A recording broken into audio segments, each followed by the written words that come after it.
한국 기업들 다 망했다. 2024년 11월 6일 트럼프 당선 소식이 나오자마자 터진 말이었어요. 한국산 제품에 25% 관세를 선언하겠다고 했거든요. 그런데 1년 후인 지금 전혀 다른 헤드라인이 나왔습니다. 한국, 미국 제조업 부활의 구세주로 떠올라. 도대체 무슨 일이 일어난 걸까요? 바로 이 순간 여러분은 21세기 가장 극적인 경제 역전 드라마의 시작점에 서 계십니다. 저는 소피 김이에요. 미국에서 태어나 자란 한인 2세죠. 실리콘밸리에서 반도체 장비 회사를 운영하고 있습니다. 2024년 말 제 회사는 파산 일보 직전이었어요. 트럼프의 관세 공약 때문에 말이죠. 그런데 지금은 어떨까요? 제가 미국 전역에 한국형 산업단지를 만들고 있어요. 트럼프가 직접 저를 백악관에 초청했습니다. 소피, 당신이 미국을 살렸어라면서요. 더 놀라운 건 이거였어요. 제가 설계한 전략이 성공하면서 한국 본토의 일자리도 오히려 늘어났다는 겁니다. 산업 공동화가 아니라 산업 확장이 일어난 거죠. 무슨 마법을 부린 걸까요? 답은 간단해요. 한국의 진짜 실력을 미국이 인정하게 만든 거죠. 관세로 막아도 어쩔 수 없이 필요한 기술이 한국에 있었거든요. 월스트리트 저널이 특집으로 다뤘어요. 한국이 미국에게 새로운 산업혁명을 가르치고 있다면서 말이죠. 포브스는 저를 올해의 아시아계 미국인 CEO로 선정했습니다. 하지만 이 모든 성공 뒤에는 절망적인 순간들이 있었어요. 수없이 많은 밤을 새워가며 한국과 미국을 오가던 기업들, 모든 사람들이 불가능하다고 말했던 순간들 말이죠. 오늘 여러분께 들려드릴 이야기는 절망에서 희망으로, 위기에서 기회로 바뀐 극적인 반전 드라마입니다.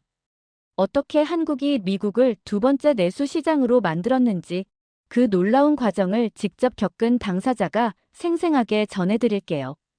2024년 11월 6일 트럼프 당선 소식이 나온 바로 그날이었어요.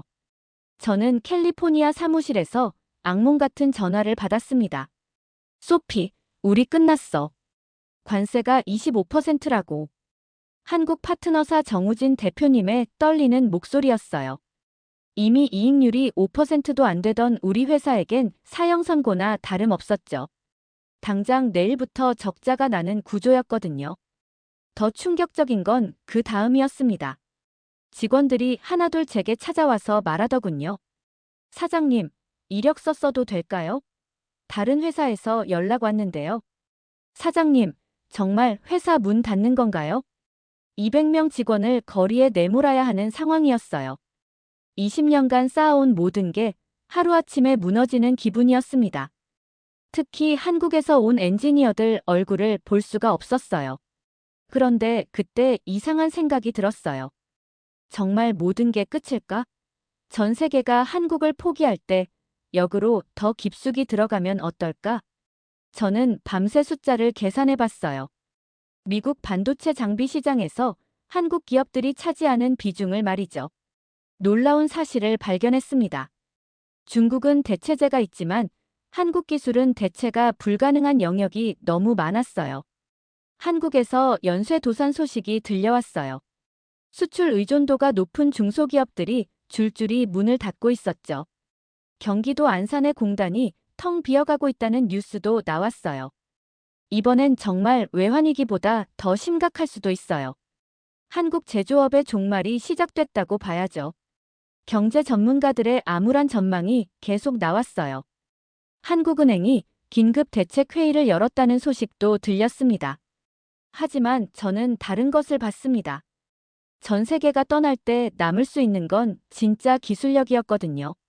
그리고 그 기술력은 분명히 한국에 있었어요. 관세로 막을 수 없는 그 무엇인가가 말이죠. 특히 정밀 가공 기술, 소재 기술, 그리고 가장 중요한 숙련된 기술자들의 노하우. 이건 하루아침에 만들어지는 게 아니었어요. 수십 년간 축적된 한국만의 자산이었습니다. 저는 그날 밤 중요한 결정을 내렸어요. 포기하지 않고 정면 돌파하기로 말이죠. 관세를 피해갈 수 있는 완전히 새로운 방법을 찾겠다고 다짐했습니다. 한 달 후, 한국에서 큰 변화가 일어났습니다. 트럼프가 한국에 5천억 달러 추가 투자를 압박하며 협상 테이블에 앉자고 했을 때였어요. 이재명 대통령이 국민들 앞에서 단호하게 선언했습니다. 일본 꼴은 안 된다. 1980년대 플라자 하베 때처럼 굴복하지 않겠다는 강력한 메시지였어요. 전 국민이 텔레비전 앞에 모였습니다. 저도 캘리포니아에서 생중계를 지켜보고 있었거든요. 우리는 투자를 받는 입장이 아니라 투자 조건을 제시하는 입장에서 협상에 임하겠습니다. 대한민국은 더 이상 을의 나라가 아닙니다. 이 말을 듣는 순간 온몸에 전율이 흘렀어요. 바로 이거였습니다. 제가 찾던 돌파구 말이죠. 저는 그 길로 한국행 비행기표를 끊었어요. 청와대가 아니라 산업통상자원부로 직행했습니다. 제가 가진 아이디어를 설명하기 위해서였죠. 미국을 한국의 두 번째 내수 시장으로 만들어보면 어떨까요? 회의실이 조용해졌어요. 담당 국장이 저를 빤히 쳐다보더니 말했습니다. 소피 김 대표님, 정신이 온전하신 건가요? 미국이 우리 내수 시장이라고요? 하지만 저는 확신했습니다. 관세를 피하면서 동시에 한국 일자리도 늘릴 수 있는 방법이 있다고 말이에요. 핵심은 현지 생산이었습니다. 단순한 공장 이전이 아니에요. 한국식 제조 생태계를 통째로 옮기는 겁니다. 제가 화이트보드에 그림을 그려가며 설명했어요. 1차, 2차, 3차 협력사들이 모두 함께 가서 미국 땅의 작은 한국을 만드는 거라고 말이죠. 혁신도시 모델을 아시죠? 그걸 미국에 수출하는 겁니다. 30분 거리에 모든 협력업체가 모여서 실시간으로 소통하는 시스템 말이에요. 그러자 분위기가 달라지기 시작했습니다. 산업부 차관이 앞으로 몸을 기울이며 물었어요. 구체적으로 어떤 방식인데요? 3시간 동안 프레젠테이션을 했습니다. 미국의 러스트 벨트 지역에 한국형 산업단지를 만들고 한국 기업들이 현지에서 직접 생산하면서도 본사와의 연결고리는 더 강화하는 방식이었어요. 이재명 대통령이 저에게 전폭적인 권한을 줬습니다. 민간이 주도하되 정부가 뒷받침하겠다고 하시더군요. 소피 대표가 제안한 전략으로 가보자. 우리는 더 이상 수동적으로 당하고만 있을 수는 없다. 그때부터 제 진짜 싸움이 시작됐습니다. 한국의 제조업은 죽지 않았어요. 다만 새로운 무대가 필요했을 뿐이었습니다. 다음 주 저는 경기도 안산으로 내려가서 정우진 대표님을 다시 만났습니다. 절망에 빠져있던 그분의 사무실은 을씨년스러웠어요. 직원 절반이 이미 퇴사한 상태였거든요. 대표님, 미국 가실 생각 없으세요? 정우진 대표님이 쓴웃음을 지었어요. 뭔 소리야, 소피 씨. 영어도 못하는데 무슨 미국이야. 게다가 이 나이에 새로 시작하라고. 영어는 제가 도와드릴게요. 대신 대표님의 20년 경험과 기술이 필요합니다. 저는 정우진 대표님께 미국 제조업의 현실을 설명했어요. 숙련된 기술자들이 은퇴하면서 기술 공백이 생겼다는 것, 특히 정밀 가공 분야에서는 한국 기술자들만이 할 수 있는 영역이 많다는 걸 말이죠. 그때부터 저는 한국 전역을 돌아다녔어요. 울산의 조선소, 포항의 철강회사, 대구의 배터리 업체들을 하나씩 설득했습니다. 울산에서 만난 박철수 부장은 30년 경력의 용접 전문가였어요. 소피 씨, 우리 기술이 정말 미국에서 통할까요? 부장님, 미국에서 부장님 같은 실력자를 찾기 어려워요. 특히 대형 선박 용접은 한국이 독보적이거든요. 포항에서는 김영수 대표를 만났어요. 특수강 전문 회사를 운영하는 분이었죠. 트럼프가 철강 관세도 올린다는데 우리가 들어가서 뭘 하겠어요? 현지에서 만들면 관세가 없어요. 게다가 미국은 고품질 특수강이 부족한 상황이거든요. 놀라운 일이 벌어졌어요. 각자 따로 놀던 업체들이 하나의 패키지로 뭉치기 시작한 겁니다. 조선소에서 쓰는 특수강철, 그걸 만드는 철강사, 그리고 그 과정에서 필요한 정밀 부품까지. 우리끼리 뭉치면 삼성, LG 부럽지 않다고요. 정우진 대표님의 말이었어요. 맞았습니다. 개별로는 작아 보이지만 연결되면 어마어마한 시너지를 내는 게 한국 중소기업들의 힘이었거든요. 대구에서 만난 이수진 대표는 배터리 소재 전문가였어요. 전기차 배터리 소재는 중국이 독점 아닌가요? 아니에요. 고성능 배터리 소재는 여전히 한국이 최고예요. 특히 안전성 면에서는 비교할 수 없죠. 소형 모듈형 원자로, 스마트 조선, 첨단 배터리. 이 모든 기술들이 미국에서 절실히 필요로 하는 것들이었어요. 중국의 저가 공세로는 따라올 수 없는 고부가가치 기술이었습니다. 6개월 만에 50개 업체가 연합에 참여했습니다. 울산의 조선업체 5곳, 포항의 철강업체 8곳, 대구의 배터리 관련 업체 12곳, 그리고 경기도의 정밀기계 업체 25곳이었어요. 미국이 포기한 제조업을 한국이 되살릴 준비가 완료된 거죠. 저는 이 연합체에 이름을 붙였어요. K 매뉴팩처링 얼라이언스라고 말이에요. 2025년 3월 드디어 미국 진출 계획이 구체화됐습니다. 텍사스주 휴스턴에 첫 번째 한국형 산업단지를 만들기로 결정했거든요. 단순한 공장이 아니라 완전한 생태계를 구축하는 거였어요. 휴스턴을 선택한 이유가 있었습니다. 석유화학 인프라가 잘 갖춰져 있고 멕시코만으로 통하는 항구도 가까웠거든요. 무엇보다 텍사스 주정부가 적극적으로 나서주겠다고 했어요. 한국의 혁신도시 모델을 그대로 적용했습니다. 앵커 기업이 들어서면 협력업체들이 30분 거리에 모두 모이는 시스템이죠. 미국에서는 본 적 없는 방식이었어요. 이게 정말 가능한 일인가요? 휴스턴 경제개발공사 톰 브라운 국장이 의구심을 나타냈어요. 미국은 워낙 땅이 넓다 보니 협력업체들이 뿔뿔이 흩어져 있는 게 일반적이었거든요. 국장님, 한국에서는 이미 검증된 모델이에요. 오후에 설계를 바꾸면 다음날 아침에 시제품이 나와요. 저는 한국의 성공 사례를 보여줬습니다. 울산 현대중공업 주변의 협력업체들, 포항제철 근처의 철강 클러스터, 판교의 IT 생태계까지 말이죠. 트럼프가 텍사스 순방 중에 저희 계획을 듣고 웃더라고요. 한국이 미국 땅에 한국 경제를 만들겠다고. 말이 되는 소리야? 대통령님, 일자리 창출 효과를 보세요. 3년 내에 2만 개 일자리를 만들어 보이겠습니다. 과감한 약속이었지만 한국 기업들의 잠재력을 믿었어요. 더 중요한 건 이 투자가 한국 본사의 일자리도 함께 늘린다는 점이었습니다. 휴스턴 시장 실베스터 터너가 저를 시청으로 불렀어요. 소피 대표, 정말 일자리가 늘어날까요? 우리 시민들이 믿기 어려워해요. 시장님, 한국식 모델의 핵심을 보여드리죠. 저는 화이트보드에 복잡한 도식을 그렸어요. 하나의 앵커 기업이 들어오면 1차 협력사 10곳, 2차 협력사 50곳, 3차 협력사 200곳이 따라온다는 피라미드 구조였죠. 이게 바로 한국식 상생 생태계예요. 대기업 혼자 성장하는 게 아니라 중소기업들과 함께 커지는 시스템입니다. 실제로 계산해보니 놀라운 숫자가 나왔어요. 정우진 대표님 회사 하나가 미국에 진출하면 연관된 협력업체만 25곳이었거든요. 이들이 모두 휴스턴에 오면 직접 고용만 3,000명이었어요. 텍사스 주지사 그렉 에봇이 직접 나섰습니다. 소피, 우리가 어떤 지원을 해드려야 하나요? 주지사님, 토지와 세제 혜택보다 중요한 게 있어요. 바로 비자와 인허가 절차의 간소화입니다. 한국 기업들이 가장 어려워하는 게 복잡한 행정 절차였거든요.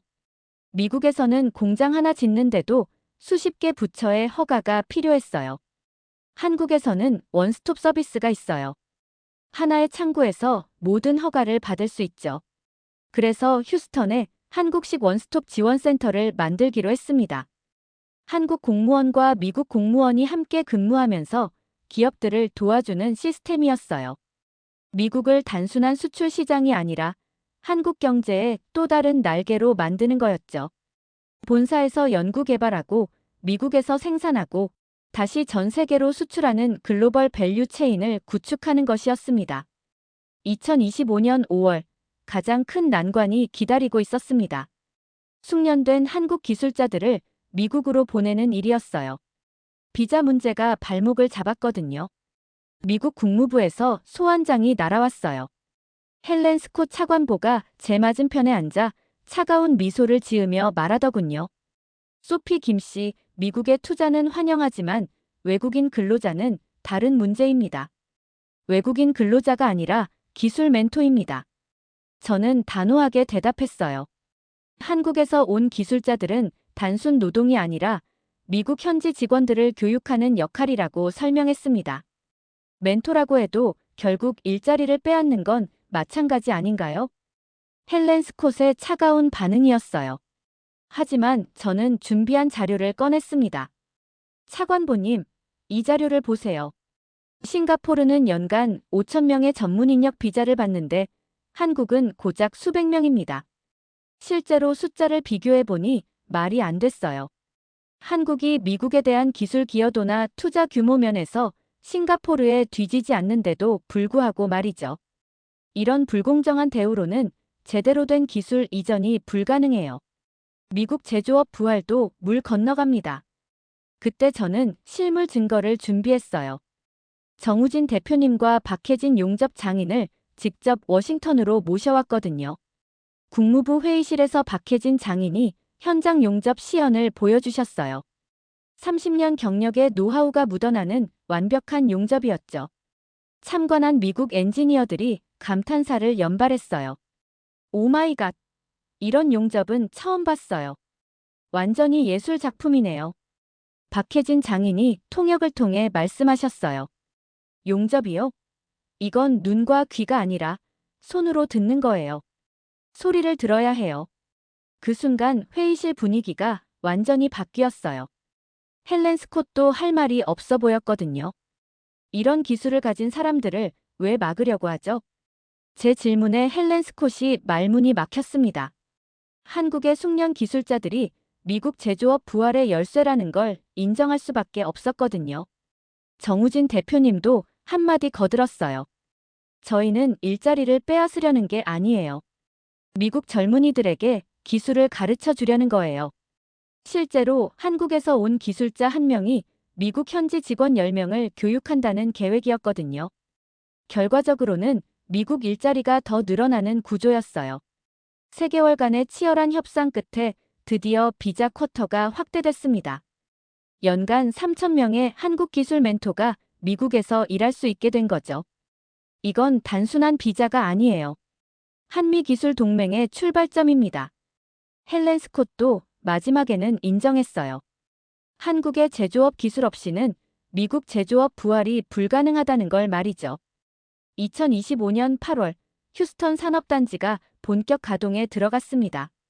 가장 먼저 주목받은 건 소형 모듈형 원자로 기술이었어요. 미국이 원자력 발전소를 포기한 사이 한국은 꾸준히 기술을 발전시켜왔습니다. 특히 안전성을 크게 높인 소형 원자로는 미국에서도 인정할 수밖에 없는 기술이었죠. 이거 정말 안전한 거예요? 텍사스 전력공사 CEO 마이클 존슨이 의심스러운 눈으로 물었어요. 후쿠시마 사고 이후 미국 내 반핵 정서가 워낙 강했거든요. CEO님, 이건 기존 원전과 완전히 다른 개념이에요. 저는 한국전력기술 김대중 박사를 모셔와서 설명을 들었습니다. 소형 모듈형 원자로는 사고가 나면 자동으로 정지되는 피동 안전 시스템이 들어있어요. 외부 전력이나 인력이 없어도 스스로 안전하게 멈춰요. 실제 시뮬레이션을 보여주니 미국 관계자들이 깜짝 놀랐어요. 기존 대형 원전과는 차원이 다른 안전성이었거든요. 조선 분야는 더욱 놀라웠습니다. 한국의 전통적인 조선 기술에 미국의 인공지능을 결합하니까 완전히 새로운 차원의 스마트 선박이 탄생한 거예요. 휴스턴 항만공사 톰 리건 사장이 시제품을 보더니 탄성을 질렀어요.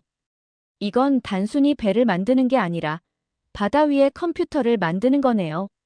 정말 그랬어요. 자율 운항이 가능한 화물선, 실시간으로 날씨와 해류를 분석해서 최적 항로를 찾는 시스템, 심지어 연료 효율까지 자동으로 최적화하는 기능까지.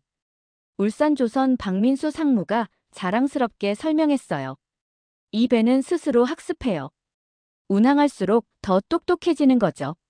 중국이 저가 공세로 맞섰지만 상대가 안 됐어요. 기술력의 차이가 너무 컸거든요. 가격은 조금 비쌀지 몰라도 성능과 안전성은 비교할 수 없는 수준이었습니다. 특히 안전성 면에서는 한국 기술이 압도적이었어요. 중국산 선박 사고가 연이어 터지면서 보험료 차이도 엄청났거든요. 한국산 선박은 보험료가 20% 저렴해요. 런던 해상보험 시장의 평가였어요. 이는 안전성에 대한 객관적인 인증이나 다름없었죠. 미국 언론들이 주목하기 시작했어요. CNN이 특집 방송을 냈어요. 메이드 인 코리아의 진짜 실력을 보여주는 사례. 워싱턴 포스트는 사설에서 이렇게 썼어요. 한국은 더 이상 모방하는 나라가 아니다. 혁신을 선도하는 나라다. 이제 한국은 단순한 수출국이 아니라 공동 연구개발 파트너가 됐습니다. 미국이 인정하는 유일한 기술 동맹국이 된 거죠. 미국 에너지부 제니퍼 그랜홀름 장관이 직접 휴스턴을 방문했어요. 소피 대표, 한국 기술이 미국 에너지 독립의 핵심 역할을 하고 있어요. 정말 놀라운 변화였어요. 1년 전만 해도 관세로 한국을 압박하던 미국이 이제는 한국 기술에 의존하게 된 거죠. 2025년 여름, 믿기 어려운 일이 벌어졌습니다. 그토록 한국을 압박하던 트럼프가 돌연 태도를 바꾼 거예요. 트위터에 이런 글을 올렸어요. 한국의 투자 덕분에 미국 제조업이 되살아나고 있다. 훌륭한 파트너십이다. 왜 변했을까요? 답은 숫자에 있었어요. 휴스턴 단지에서만 1만 5천 개의 일자리가 생겼거든요. 그것도 고임금 기술직 위주로요. 텍사스 주지사가 저를 찾아왔습니다. 소피, 다른 주에서도 이런 프로젝트 가능한가요? 오하이오, 미시간, 펜실베니아까지 러브콜이 쏟아졌어요. 이른바 러스트벨트라고 불리던 쇠퇴한 제조업 지역들이었습니다. 헬렌스콧도 완전히 달라졌어요. 한국 모델을 다른 국가들도 따라하려고 하네요. 우리가 독점해야겠어요. CNN에서 특집 방송까지 나왔습니다. 소피 김은 미국 산업 부활의 열쇠라는 제목으로요. 가장 뿌듯했던 건 정우진 대표님의 변화였어요. 소피 씨, 이제 우리가 미국 경제의 한 축을 담당하는 기분이에요. 한국과 미국이 진정한 대등 파트너가 된 순간이었습니다. 더 이상 을이 아니라 갑의 위치에서 협상할 수 있게 됐거든요. 2025년 말 놀라운 성과가 나타났습니다. 미국 진출 한국 기업들이 모두 성공 궤도에 올랐을 뿐만 아니라 한국 본사의 일자리도 오히려 늘어났거든요. 정우진 대표님 회사는 직원이 3배로 늘었어요. 미국 현지 공장을 지원하기 위한 본사 인력이 대폭 필요해졌거든요. 이게 바로 제가 그렸던 그림이었습니다. 산업 공동화가 아니라 산업 양성화였어요. 한국과 미국 양쪽에서 모두 일자리가 늘어나는 윈윈 구조를 만든 거죠. 박혜진 장인은 이제 미국 전역을 돌아다니며 기술을 전수하고 있어요. 한국의 장인 정신을 미국에 심고 있다고 자랑스럽게 말씀하시더군요. 제 동생 준서도 큰 변화를 겪었습니다. 누나, 이제 한국인이라는 걸 자랑스러워해도 되는 거죠? 그 말이 가슴에 깊이 박혔어요. 우리는 더 이상 서러워할 필요가 없었습니다. 당당하게 한국의 기술력을 세계에 알릴 수 있게 됐거든요. 지금 저는 한미 신산업 동맹의 대표로 활동하고 있습니다. 제조업이 떠나는 게 아니라 확장하는 거라는 새로운 모델을 전 세계에 전파하고 있어요. 변화는 위기가 아니라 선택의 기회였습니다. 그리고 우리는 올바른 선택을 했어요. 한국의 제조업이 다시 한번 세계를 놀라게 한 거죠.